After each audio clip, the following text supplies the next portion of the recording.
Chicken 65 husband style. Wife ఊళ్ళో లేనప్పుడు పిల్లలు అడిగారని చెప్పి చేసి పెట్టడం అనేది చాలా గ్రేట్. చాలామంది హస్బెండ్స్ తన వైఫ్ లేకపోయినా కూడా పిల్లలు అడిగారని చేసి పెడతారు. ఇలానే మా పాప అడిగిందని చెప్పి మా ఆయన చికెన్ 65 చేసి పెట్టారు. చాలామంది హస్బెండ్స్ ఇలా పిల్లల్ని టేక్ కేర్ చేస్తుంటారు అండ్ వాళ్ళ వైఫ్ వాళ్ళ డ్రీమ్స్ ఫుల్ఫిల్ చేయడానికి వాళ్ళకి సపోర్ట్ చేస్తుంటారు. చాలా గ్రేట్.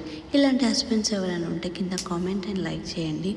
ఇలా టేక్ కేర్ చేసి వాళ్ళని పిల్లల్ని బాగా చూసుకోవడం అనేది చాలా అంటే చాలా great. And thank you. Please do support and like and comment.